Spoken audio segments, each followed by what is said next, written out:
Bonjour, je m'appelle Sylvain Baron, j'ai 44 ans. Je me présente à la députation sur la liste européenne France Libre, qui est portée par Francis Lalanne et Dieudonné.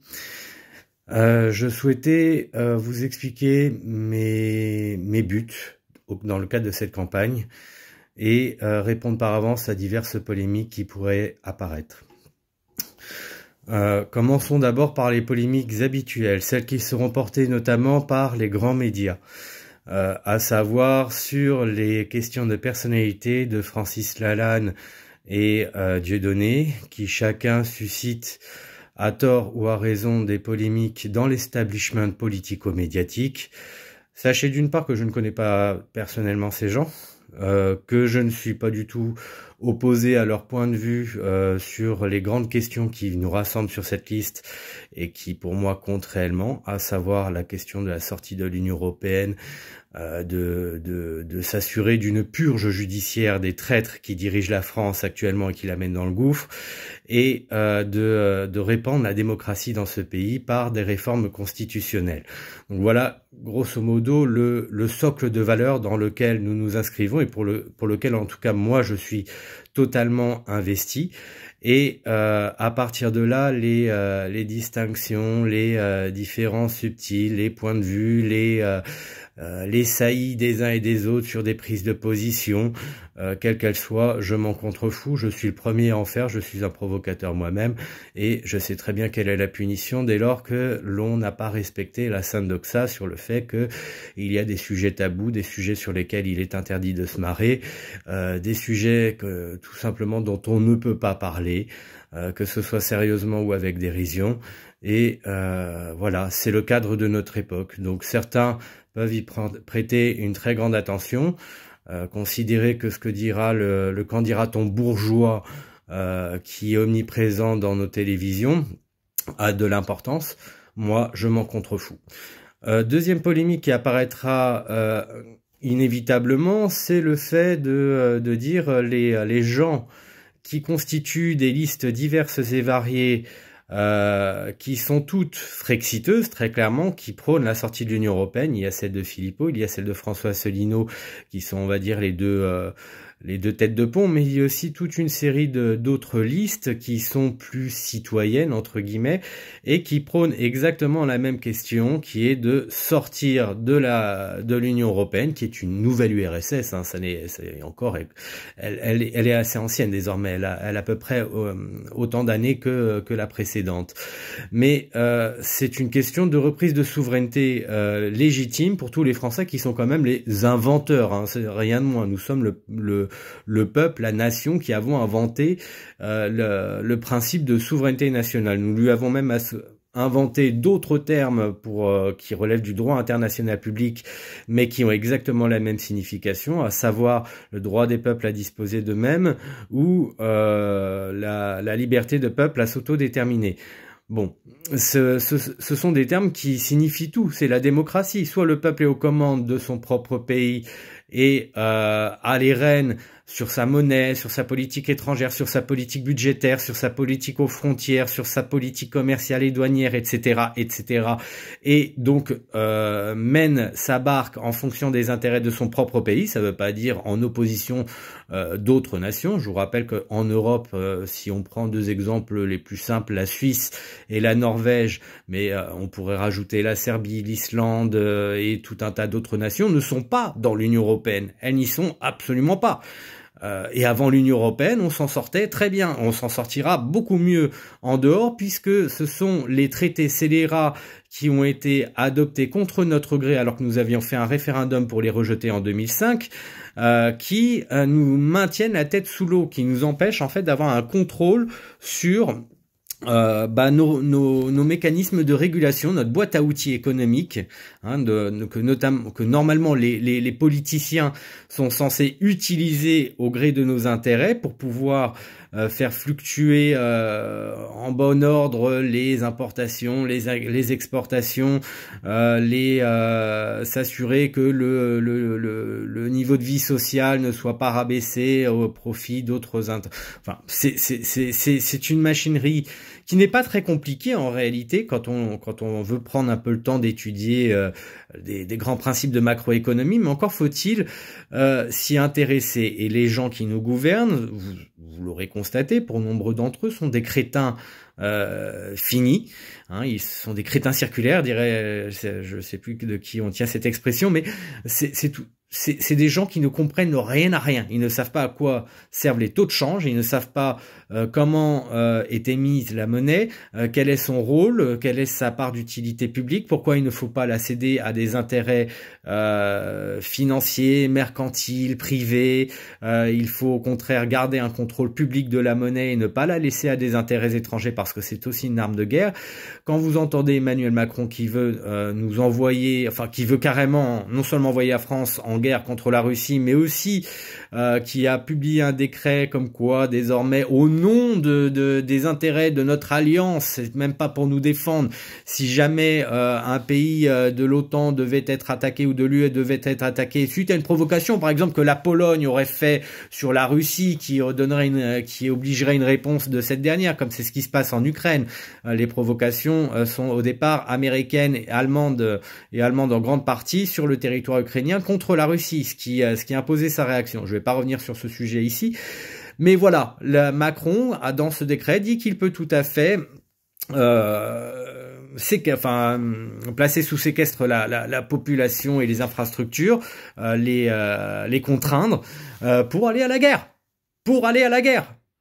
Donc, c'est même pas pour nous défendre, c'est même pas si nous sommes envahis par un pays quelconque, c'est pour défendre un pays dont on se fout. Je veux dire, moi, si la Pologne elle est envahie par la Russie, j'en ai rien à secouer. Très clairement, je m'en fous. C'est pas mon problème, c'est le problème des Polonais. Donc ça dérange peut-être certains, au nom des bons sentiments, il y aura toujours des va-t-en-guerre qui nous diront, au nom de l'idéologie et des bons sentiments, il faut faire la guerre. Moi, je ne raisonne pas comme ça. Les bons sentiments ignorent la boucherie qu'il y a derrière, ignorent les gens qu'on oblige à aller faire des guerres et mourir sous des obus. Et ces gens-là n'ont pas de bons sentiments. Ces gens que vous entendez sur LCI à la télévision constamment sont des va-t-en-guerre. Ce sont ils font de la propagande de guerre. On peut aussi considérer que c'est du crime contre l'humanité puisque c'est de l'apologie de crime contre l'humanité. On veut envoyer des gens à la boucherie. Et vous ne verrez jamais les gens qui font cette propagande de guerre, qui faut dire plus d'armes, plus de munitions au nom des bons sentiments pour défendre les belles valeurs de l'Ukraine. On en parlera plus tard des valeurs de l'Ukraine.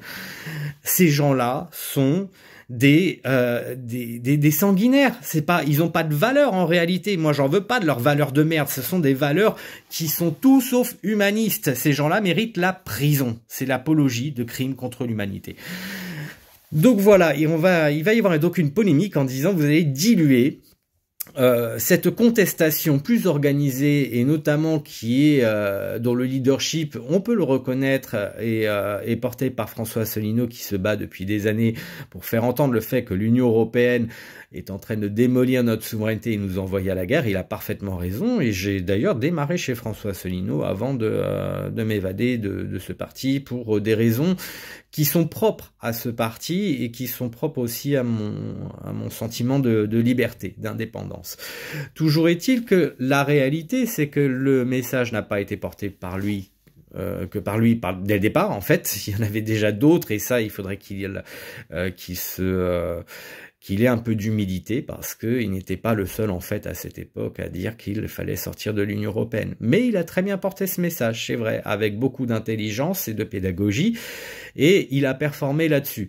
Donc, c'est les gens qui votent pour l'UPR et j'ai rien contre eux, au contraire, j'ai fait partie de la boutique et je reste raccord, on va dire, sur le consensus idéologique premier, ne comprennent pas que en fait, il faut pas considérer que la multiplicité des listes qui évoquent le Frexit, qui disent il faut sortir de l'Union européenne de toute urgence, dilue la visibilité d'une seule qu'on voudrait mettre en priorité. D'abord, je ferai remarquer que tous les gens qui ont mis en place des listes citoyennes ou politiques qui étaient favorables à la souveraineté à commencer par les grands partis, ceux qui sont censés être les plus responsables en termes de concorde à obtenir vis-à-vis des autres mouvements politiques qui portent les mêmes questions afin de faire l'unité, de s'assurer d'avoir tous les Français qui sont en colère derrière eux. Eux, ils n'ont pas réussi. Alors, c'est pas des petites listes citoyennes qui ont beaucoup moins de visibilité, qui sont en soi les fautifs premiers. Ces listes ont elles-mêmes tenté de s'assembler, de fusionner, de coopérer, et ça continue. D'ailleurs, il y a eu des petits succès là-dessus, comme il y a eu aussi des écueils, et qui sont liés au même problème, c'est l'orgueil des gens, l'ego, le manque d'humilité, la volonté d'exister, et ça fait partie de la vie. C'est en politique, c'est exacerbé comme dans de nombreux secteurs d'activité de la vie publique, mais c'est vrai que c'est une dimension qui est beaucoup plus forte en politique. On n'y peut rien. On n'y peut rien.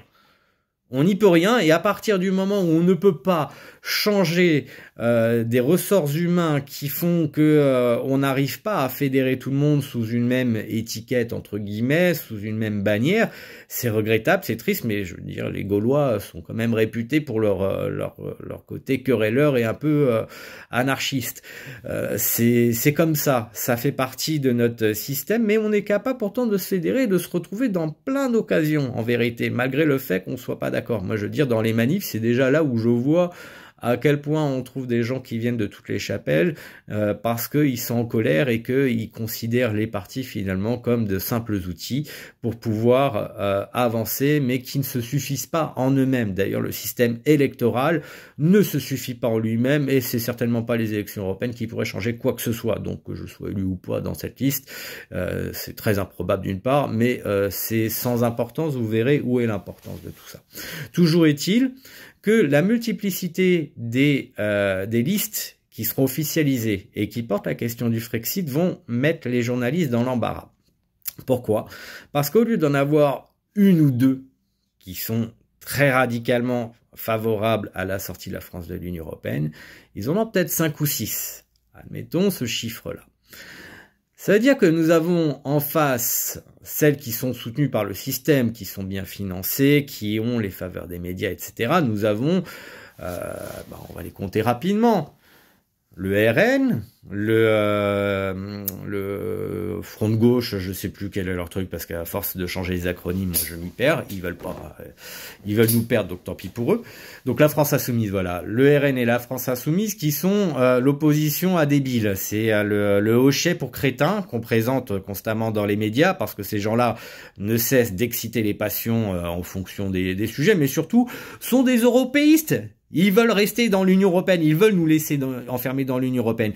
En tant que parlementaires au sein de l'Assemblée nationale, lesquels ont dégainé l'article 68 de la Constitution pour virer Macron. Ils ont joué les opposants? Non, ils mangent à la gamelle comme les autres. Ce ne sont pas des opposants, ils veulent nous laisser enfermer dans l'Union européenne. Ils sont favorables, alors peut-être pas la France Insoumise, c'est vrai, mais le RN, c'est clairement le cas. Ils disent qu'il faut continuer de soutenir avec des armes, des munitions et des sanctions l'Ukraine contre la Russie, parce que le but c'est de nous envoyer en guerre contre la Russie et d'obéir très gentiment le doigt sur la couture aux Américains. Donc le RN, c'est de l'opposition fantoche. L'AFI, c'est aussi de l'opposition fantoche parce qu'ils n'ont toujours pas clarifié les questions sur la sortie de l'Union européenne et ils nous font chier avec leur délire wokiste et pro-immigration. Ils ne veulent pas être d'accord avec ça. Si on faisait un référendum aujourd'hui en France sur la question migratoire, où la question serait très clairement, radicalement posée, vous voulez renvoyer tous les immigrés illégaux, voulez-vous tarir les flux migratoires illégaux sur la France avec des politiques drastiques, 70% des Français diraient oui. C'est pas qu'ils sont racistes, c'est que 70% des Français ont du bon sens, sont inquiets légitimement et ont le droit de dire, nous, sur la question migratoire, quel soit notre sujet ou pas, on en a marre parce qu'on sent qu'il y a un problème. Bon, l'AFI, c'est des gauchistes et cervelés qui sont dans des idéologies et dans la haine du peuple. Dès qu'on n'est pas d'accord avec eux, on est forcément des fachos, de l'extrême droite, etc. Parce que eux sont des purs. Hein, c'est vraiment religieux chez eux et ils ont une considération de pureté, c'est sectaire. C'est tout à fait sectaire, donc je ne veux pas m'associer avec des sectaires qui ne veulent pas sortir de l'Union européenne, je ne les considère pas comme des opposants, de la même façon que des petits roquets qui prétendent se dire patriotes, qui nous envoient des Bardella, mais c'est un pur produit poupée Barbie, plastique, bien pour les caméras, mais rien dans la tête, et sans constance, sans profondeur, sans densité intellectuelle, et ces gens-là veulent nous laisser dans l'Union européenne et nous laisser dans l'escalade guerrière contre la Russie. Bon, ce ne sont pas des opposants, ce sont des européistes, ça fait déjà deux parties. Continuons, nous avons donc ensuite le MoDem, l'AREM, donc la même merde, nous avons les Verts, la même merde, le PS et LR, voilà, donc ça nous en fait 5, plus les deux faux opposants, ça nous en fait 7. Il y a peut-être, voilà, deux, trois petits trucs associés. On va dire il y a 10 partis, tout au plus 10 listes, qui sont européistes. Et 5-6 listes qui seraient frexiteuses en face. On n'est pas nombreux, on est toujours censurés, diffamés, minorés, mais c'est pas une liste qui arrive en face du club des européistes, des traites en clair, c'est plusieurs. Et que les journalistes auront un devoir, qu'ils le veuillent ou non, de recevoir à un moment ou à un autre, parce qu'ils sont bien officialisés en tant que liste partante pour les élections européennes, ils sont bien inscrits, ils sont bien enregistrés, ils ont bien le nombre de candidats, etc. Donc ils ont un droit de médiatisation, même minime. Et ça va les faire chier, parce que au lieu d'avoir finalement un seul parti qu'on pouvait ranger dans un coin en disant ouais il est tout seul à parler de sortie de l'Union européenne et on va minorer son temps, etc. Il sera écrasé par les 10 autres et il y aura pas d'autres gens qui viendront valider ce discours, cette nécessité qu'est de sortir de l'Union européenne. Donc vous voyez ce que je veux dire par rapport à cette polémique qui consiste à dire vous n'êtes pas fédérateur, vous n'avez pas réussi à faire preuve de concorde, vous n'avez pas voulu rassembler derrière notre liste et voilà, et éviter qu'elle soit minorée à cause de vous. Moi en fait je m'en bats les couilles. D'abord, je vous l'ai dit, la responsabilité première vient de vos responsables politiques, de leur orgueil, de leur incapacité à avoir du bon sens politique, de la retenue et d'être capable de bouffer des couleuvres et de dire ok, je vais travailler avec des gens que je n'apprécie pas, à qui j'en veux d'une façon ou d'une autre, à titre personnel, et que je pense même nuisible, et qu'il vaut mieux l'avoir. Moi, je considère que certains nuisibles, vaut mieux les avoir près de soi pour les avoir sous contrôle, dès lors qu'ils ne sont pas des gens qui voilà, sont agressifs ou complètement fous. Mais voilà, certaines personnes ne savent pas faire ça et elles veulent nous gouverner. Donc dès lors que ces gens-là prétendent nous gouverner et qui sont pas capables de faire ça à un niveau bien moindre en termes de diplomatie minimale en vue de la concorde des Français qui veulent sortir de l'Union européenne, d'abord on n'a aucune leçon à recevoir. Et je pense que indépendamment du fait que ça aura peut-être un résultat défavorable sur la dilution des votes, j'en suis pas certain. D'une part parce que nous aurons toujours le problème du mur médiatique qui nous fera face et qui fera que ceux qui ont déjà plus de visibilité depuis un certain nombre d'années sur Internet auront normalement plus de fruits à récolter. Et de l'autre, ça validera malgré tout, pour le peu d'exposition médiatique qu'il y aura sur les autres listes, ça va valider le discours des principalistes frexiteuses. Voilà, donc ça, je suis passé sur ces polémiques. Je vais maintenant vous inviter quand même à voter pour nous.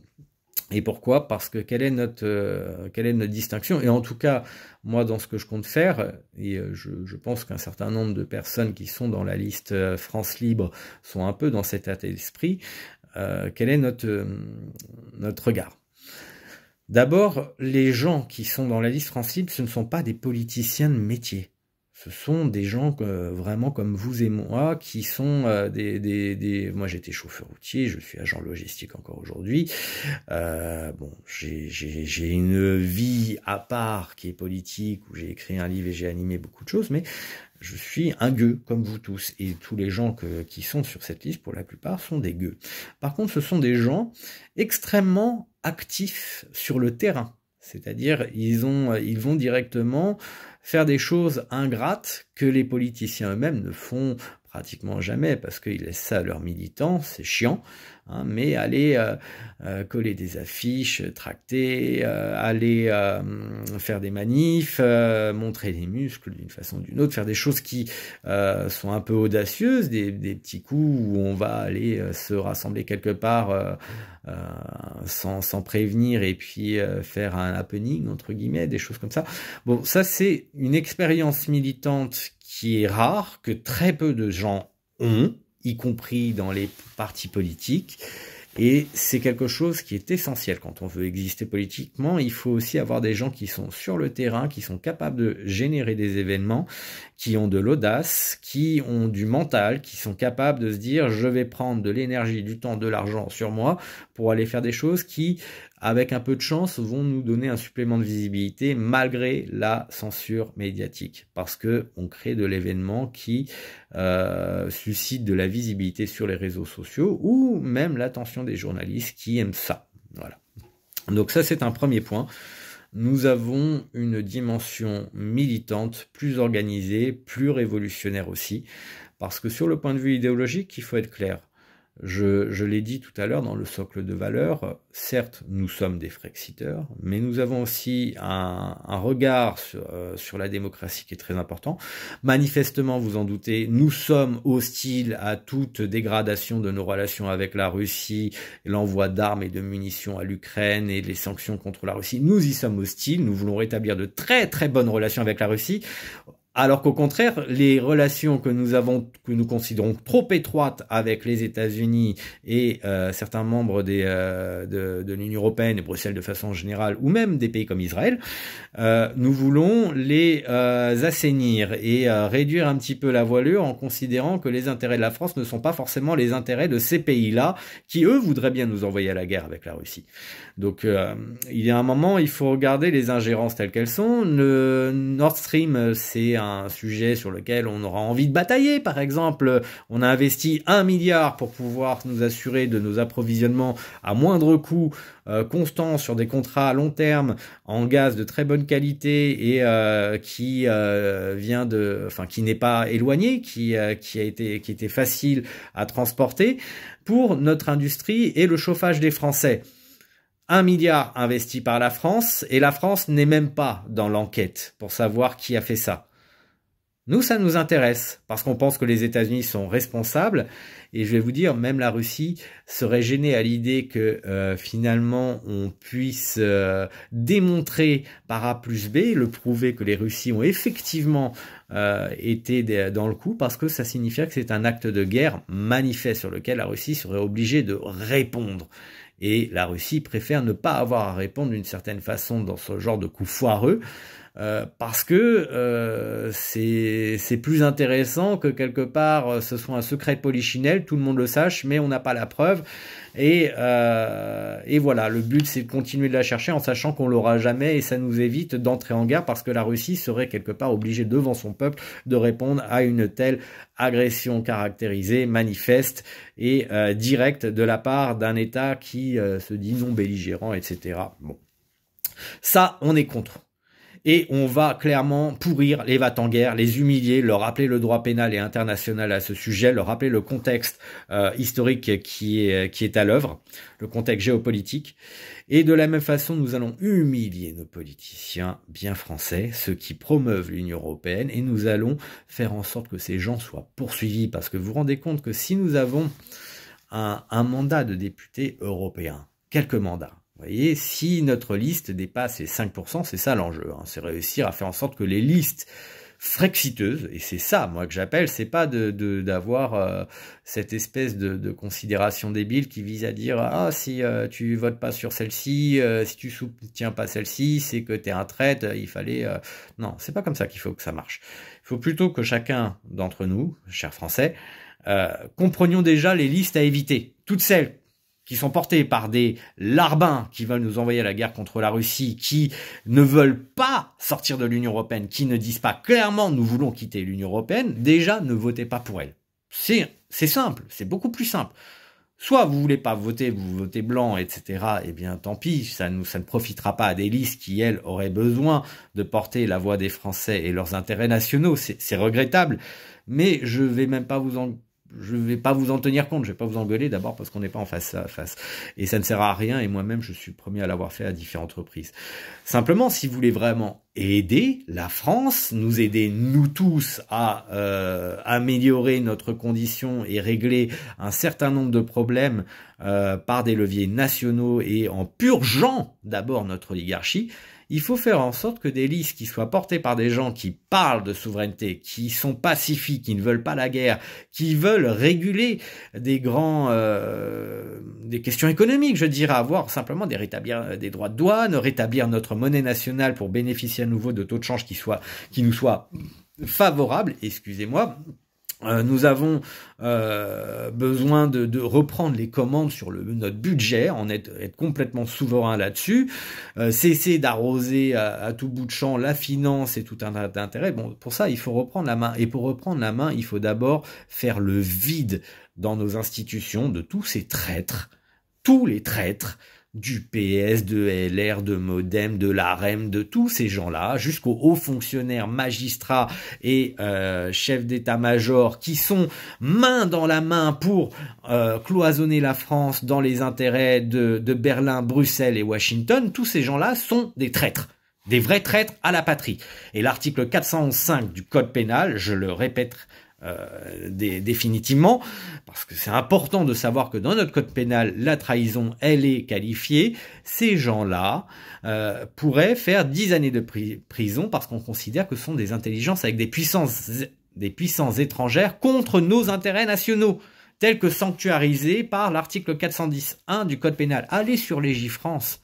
Allez sur Légifrance. Je vous donne des noms d'articles du code pénal. Je vous assure que les lire doucement, en fait, c'est très facile à comprendre. Ça relève du bon sens. Ce sont des grands articles du code pénal qui sont cohérents, qui sont logiques. Et il faut ensuite associer ce que disent ces articles de loi à des affaires que vous connaissez qui ont été parfaitement médiatisées. Pensez à l'affaire Alstom. Pensez au fait que Macron veuille céder notre dissuasion nucléaire, la partager avec des Polonais, des Lituaniens, des Roumains, des je sais pas quoi, qui ont peut-être envie de se foutre la gueule avec la Russie dès que l'oncle Sam sifflera. Ça relève de l'article 411.2 du code pénal. Le fait de vouloir envoyer des troupes à Odessa, hein, nous ne sommes pas en guerre contre la Russie, ça viole l'article 403 du code pénal. En fait, Macron pourrait aller en prison à vie. À vie. On pourrait le jeter en prison à vie si nous avions des parlementaires qui n'étaient pas une fausse opposition, qui faisaient saisine de l'article 68 de la Constitution pour le destituer, pour le juger en haute cour et le jeter en prison pour ses crimes de trahison. C'est un traître. Et comme tous ces gens sont des traîtres, il faut faire la purge. Et ça, les partis d'opposition réels qui sont frexiteurs et qui sont plus organisés ont des limites. Ils sont capables de temps en temps de se montrer un peu audacieux, d'avoir des positions un peu radicales sur certains sujets, mais c'est pas dégueu, c'est un langage policé et on est gentil, on n'est pas trop offensif et quand on se fait censurer, eh ben on chouine un peu, mais on va pas aller par exemple se mobiliser devant les médias en disant bah, vous allez nous donner des explications, on est devant vos bureaux, on est avec des milliers de gens, ils sont pas contents. Donc maintenant qu'on est là et qu'on est nombreux, qu'on est des milliers, expliquez-nous pourquoi vous nous censurez. Ça c'est pas la façon de penser de ces gens qui ont un regard plus professionnalisé de la politique et de la communication qui doit être lisse, hein, sans aspérité.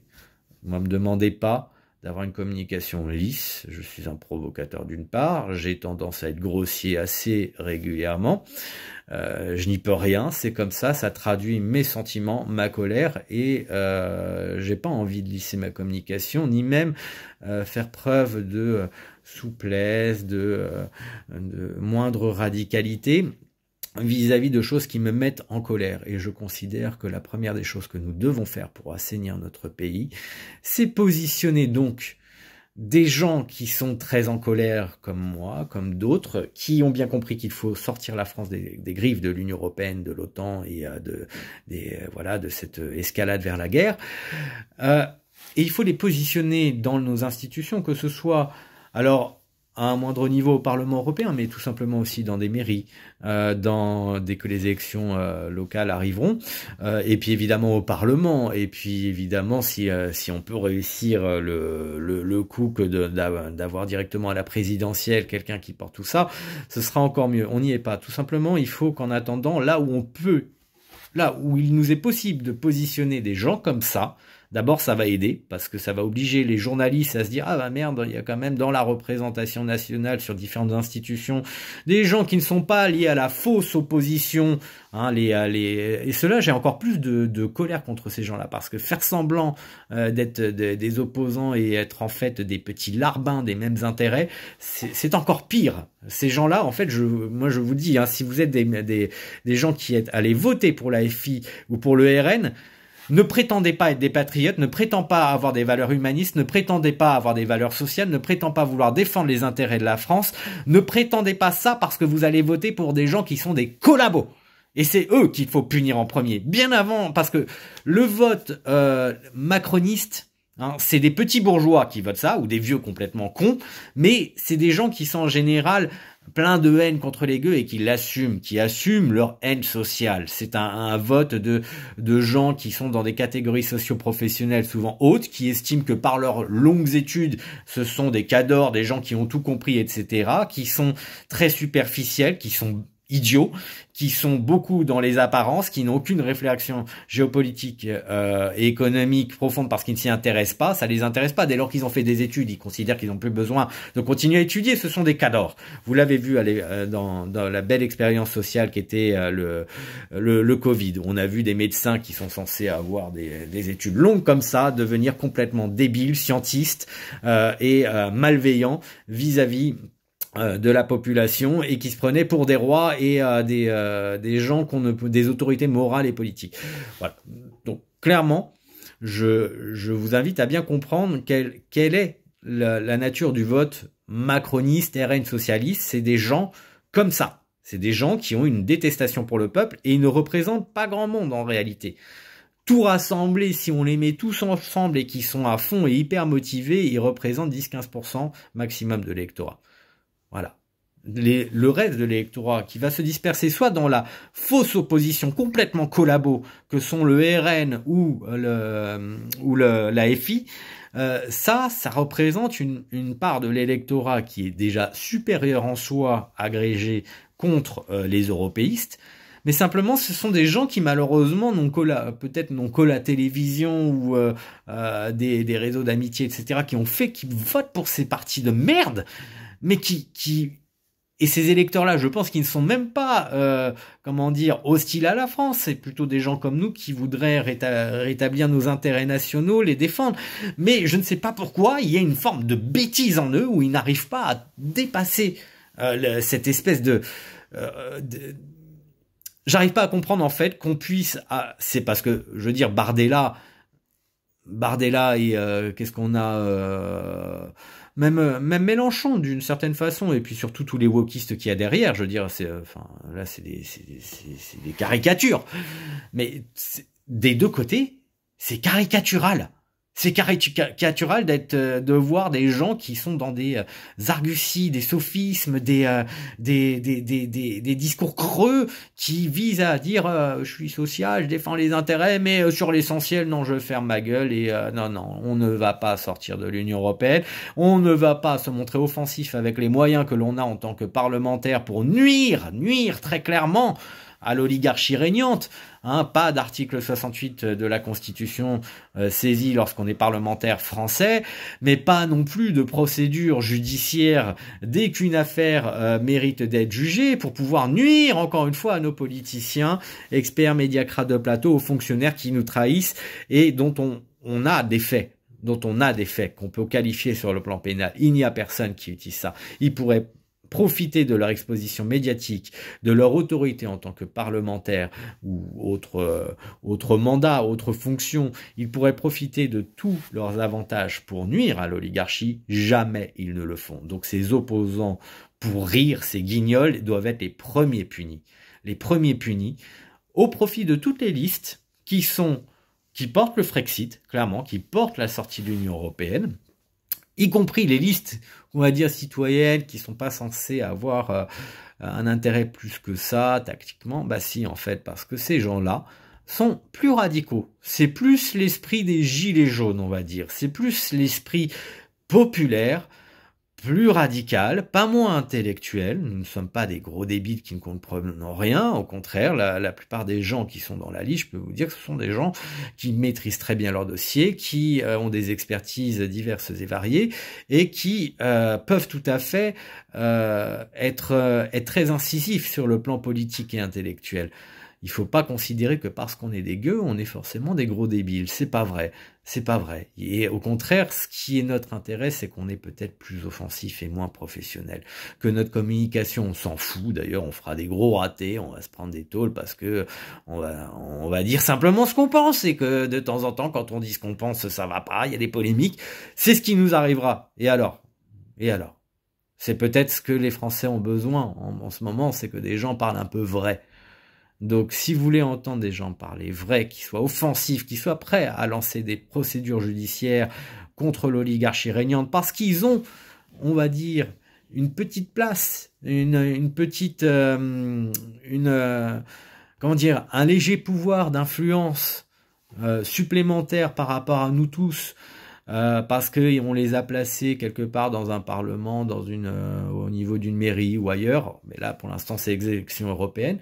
Ben, ces gens-là, vous allez leur permettre de pouvoir user de leur influence, et croyez-moi qu'à France Libre, on sera pas du tout là pour dire « Ah bah c'est super, la paye tombe, on bouge plus et puis on fait comme les autres ». Non, c'est l'inverse. Je veux dire, ça fait des années qu'on se bat dans la rue, qu'on y met tout notre fric, toute notre sueur, toute notre frustration, qu'on n'arrête pas.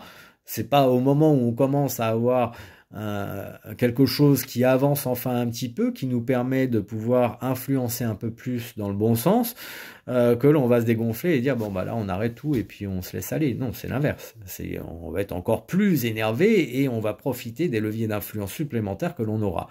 En tout cas, il faut nous en donner, et il faut en donner à tout le monde, répartir au maximum. Donc, plus vous voterez pour des listes, entre guillemets, citoyennes, pro-Frexit, pro-paix, pro-souveraineté de façon générale et pro-purge, hein, c'est le mot qu'il faudrait qu'on s'amuse à prononcer un peu plus, faire la purge de notre oligarchie. Et pour les gens qui ont peur en disant qu'est-ce qu'on mettrait à la place, d'abord, ça pourrait pas être pire. Quoi qu'il arrive, vous pourriez mettre je sais pas, l'ensemble des membres du CAT de Villeneuve-sur-Lot, qui sont tous un peu plus ou moins attardés mentaux. Vous les mettez à la place du gouvernement actuel, il ferait mieux. Il ferait mieux. Je veux dire, il ferait mieux. Vous mettez des enfants de maternelle à la place du gouvernement. Vous leur demandez de gouverner avec leur bon sens à eux par rapport aux intérêts qu'ils auront à faire. Ils feront mieux. Ils feront mieux. Vous mettez une putain de chèvre, elle fait mieux. Donc, ça ne pourra pas être pire. Maintenant, il vaut mieux avoir la suite dans les idées et avoir un coup d'avance. Il y a une chose qui est très simple, c'est qu'en fait, toute l'intelligence politique, on l'a déjà.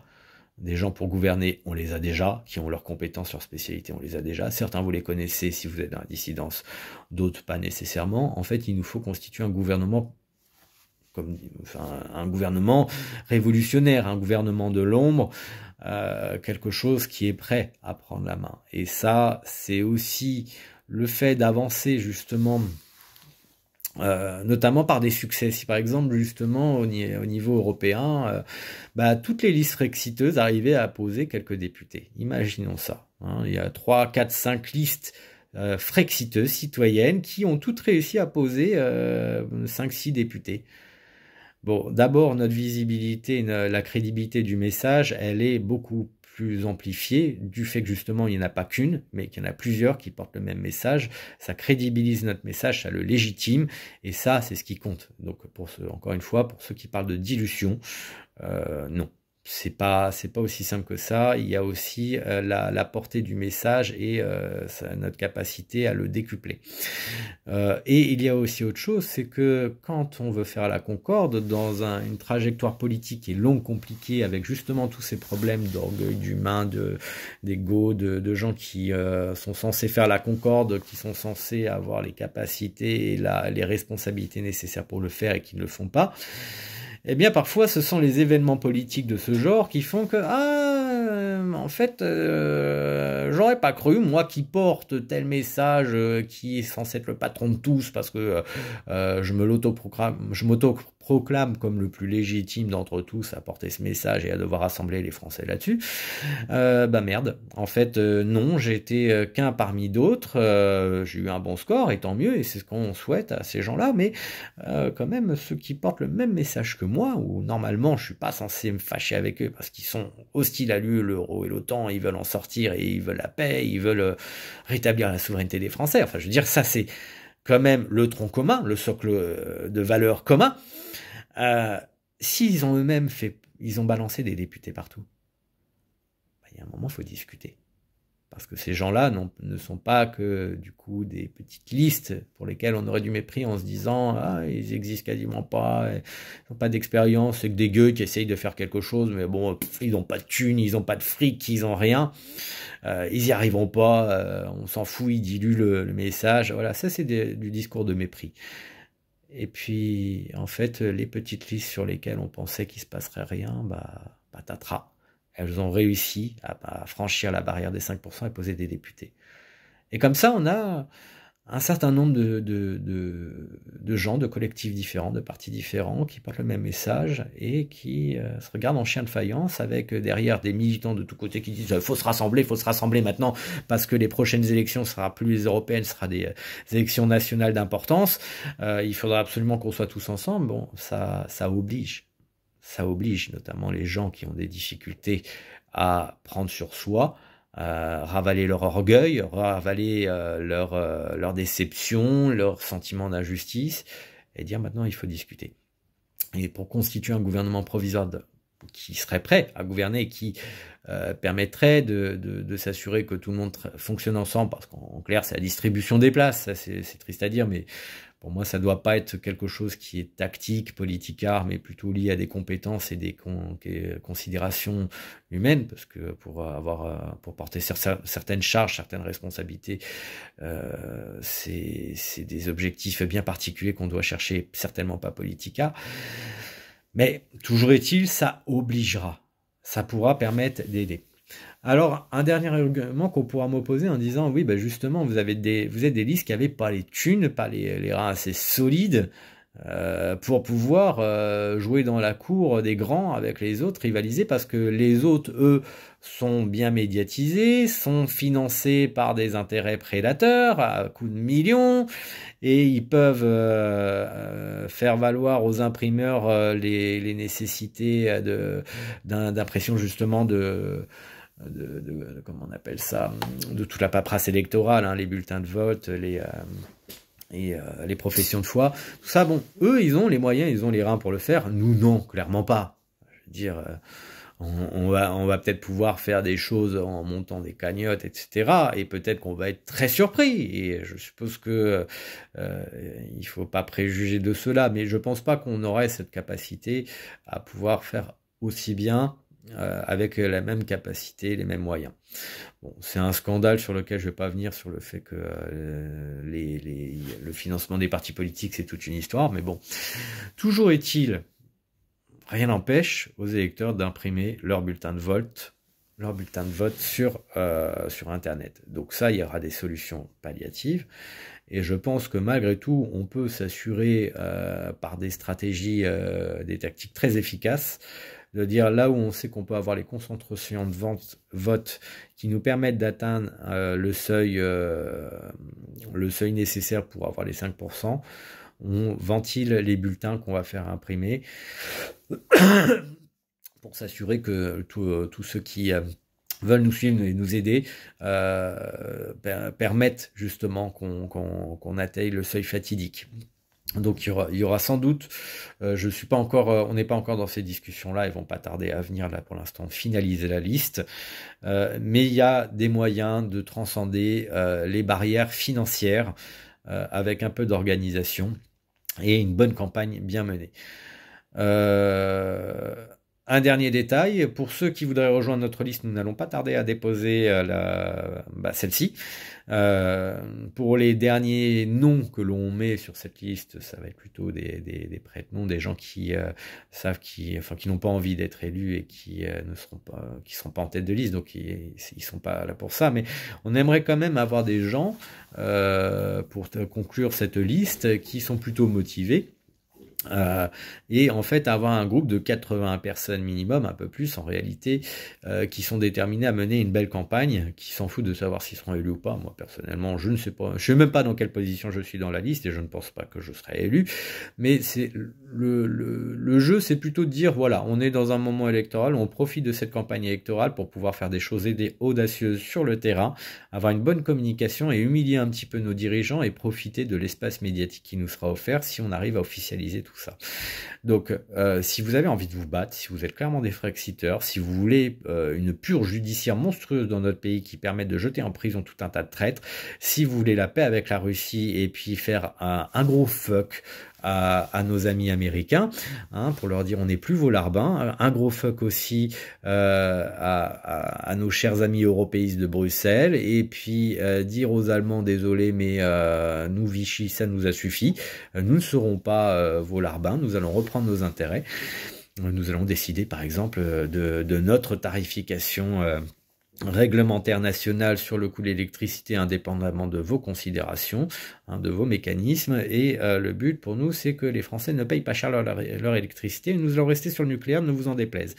Voilà, bon ça ce sont des choses où pour pouvoir le faire, pour pouvoir le dire, il faut à un moment savoir dire en fait on s'en fout que l'Allemagne, Bruxelles ou Washington aboie telle ou telle chose, dès lors que nous ça nous convient pas. Quand on est un pays souverain, on dit vous faites ce que vous voulez de votre côté. Nous, en tant que peuple français, nos intérêts sont de faire autrement, et ne vous en déplaise, on ne cherche pas forcément à vous nuire, mais en tout cas nous on va défendre nos intérêts, et c'est comme ça qu'il faut gouverner quand on est souverain, quand on n'est pas enfermé dans l'Union européenne et qu'on peut décider librement de tous les mécanismes qui sont les plus à même de satisfaire à notre bonheur et à notre paix sociale pour le moins.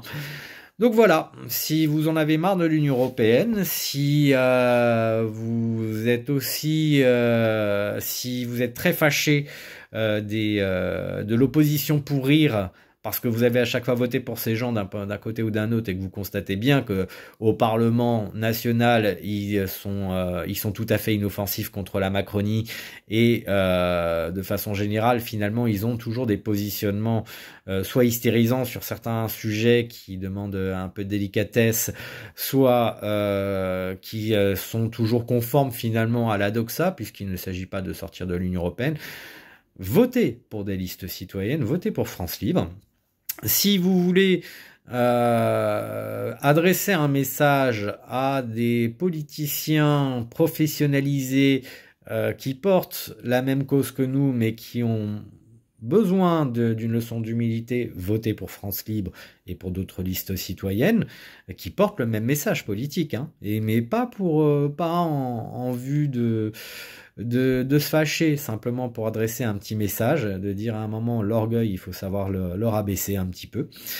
Et puis voilà, si vous voulez nous aider, prenez contact avec moi, je laisserai, je vais publier sur ma chaîne YouTube, donc vous aurez moyen de m'adresser un mail si vous le souhaitez, hein, je crois que mon mail est accessible, et cherchez France Libre sur Google, et puis on va mettre de toute façon tous les outils, il y a déjà plein de choses qui se mettent en place. Je pense que j'éditerai la vidéo au fur et à mesure pour donner les liens qui me seront communiqués par l'équipe qui permettent justement de se rapprocher de nous et de venir au besoin nous aider. Enfin, une dernière information, le 4 mai prochain, donc samedi prochain, samedi 4 mai 2024, nous sommes devant la maison de la radio à partir de 14h pour dénoncer leur propagande et leur censure, notamment sur ces listes qui portent les questions de souveraineté. Par exemple, Glucksmann, ce va-t-en-guerre, ce néocon, cet européiste, ce treste, ce larbin de Washington n'a aucun problème pour accéder à France Inter, payé avec nos impôts. Par contre, si vous portez les questions de souveraineté, vous ne serez pas invité par France Inter. Pourquoi ? C'est payé avec nos impôts. Il y a les journalistes bobos de France Inter considèrent que les impôts du peuple, dans toute sa diversité d'opinions, doivent permettre pour eux de faire leur propagande sur leur délire particulier, leur idéologie particulière. Et vous acceptez ça, qu'avec vos impôts, le service public de l'information fasse de la propagande et se permette de censurer des messagers, des opinions particulières. Venez à 14h. Devant la maison de la radio, nous irons ensuite devant Europe 1, le groupe Bolloré, c'est là où il y a aussi CNews, et nous terminerons à Charles Michel, dans un coin un petit peu plus populaire. Mais venez à 14h, bon, on risque d'avoir un peu de flotte, honnêtement, ça sera pas les grands jours, mais c'est le moment de lancer une campagne, et comme tous les mois, nous, avec le collectif Vigimédia, on est devant les grands médias pour, non pas avoir des affichages partisans pour un camp ou pour un autre, mais plutôt pour dénoncer la propagande et la censure et dire qu'à un moment on sera des milliers, voire des millions, et que ça va dépasser les bobos journalistes qui pratiquent qui violent leur code de déontologie et d'éthique, à savoir la charte de Munich, et qui interdisent un certain nombre de courants d'opinion d'exister et font la propagande pour d'autres, et notamment beaucoup de propagande de guerre, je le constate en ce moment. Eh bien, il faut tout simplement une pression populaire, physique, réelle, en bas des locaux où travaillent ces gens, où ils enregistrent leurs émissions, où ils font du direct. Il faut que nous soyons là, pas à place de la République ou place de la Nation à effrayer les pigeons. Hein, à part ça, il y a personne à effrayer, mais aller directement devant les journalistes et aller aussi devant les permanences parlementaires, l'Assemblée nationale et d'autres lieux de pouvoir ou d'influence. C'est là qu'il faut aller se faire entendre.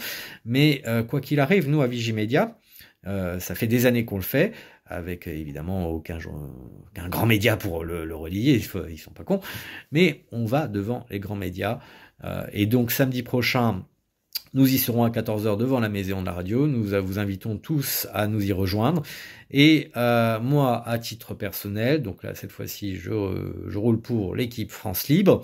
Rejoignez-nous, votez pour nous, cherchez tous les moyens de nous soutenir de différentes manières. Je vous donnerai d'autres informations. Et j'espère avoir pu répondre par avance à un certain nombre de polémiques qui sont déjà existantes et peut-être avoir contribué à les tarir, à donner un peu d'apaisement. Voilà. Merci de votre attention. À bientôt.